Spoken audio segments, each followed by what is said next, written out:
MQM बहाली committee के सरबराह फारूक सत्तार ने कराची के हल्के NA 245 में होने वाले ज़िमनी इंतखाब में हिमायत हासिल करने के लिए PSP के सरबराह मुस्तफ़ा कमाल से मुलाकात करने का फैसला किया है। इस पर हम बात करते हैं डॉन न्यूज़ के नुमाइंदे इमरान नहद खान से। इमरान, बताइएगा, फारूक सत्तार के ज़िमनी इंतखाब में अपनी हिमायत हासिल करने के लिए एमकेएम के दफ्तर जाने का भी इरादा रखते हैं क्या? देखिए, बिल्कुल डॉक्टर फारूक सत्तार जो है वो आजाद उम्मीदवार की हैसियत से इलेक्शन लड़े। कई मीटिंगें हुई थी उनकी एमकेएम पाकिस्तान से, उसके बाद शमूलियत नहीं हो सकी दोबारा। उसके बाद अब उनका फैसला है डॉक्टर फारूक सत्तार के आजाद उम्मीदवार की हैसियत से सबसे पहले पाक तंजीम पार्टी की जो रहनुमा है अनीस खान खानी मुस्तफ़ा कमाल, उनसे मुलाकात करेंगे और आज जो है पाकिस्तान हाउस में उनकी मुलाकात होगी अनीस खान खानी मुस्तफ़ा कमाल और पाक तंजीम पार्टी की मरकजी कैबिनेट से, और उनकी कोशिश होगी कि उनकी हिमायत की जाए NA 245 में PSP की जाने से, क्योंकि यहाँ भी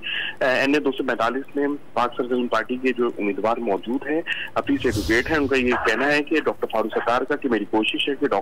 कि किसी भी तरह मुस्तफ़ा कमाल और अनीस खान खानी से मैं कोशिश करूं कि वो NA 245 में वो मेरी हिमायत करें। इसके अलावा उनका ये भी कहना था कि कई दफा उनकी मुलाकातें हुई मगर अब तक कोई बेहतर तौर पे कोई फैसला नहीं किया गया था एमकेएम पाकिस्तान से, जिसके बाद उनका फैसला है कि अब वो आजाद लड़ेंगे और आजाद की हैसियत से सबसे पहले आज वो मुस्तफ़ा कमाल अनीस खान खानी से मुलाकात करेंगे और अपनी हिमायत के लिए कोशिश करेंगे कि NA 245 से उनकी हिमायत की जाए। जी, बहुत शुक्रिया, आप हमें अपडेट कर रहे थे इमरान नहद खान।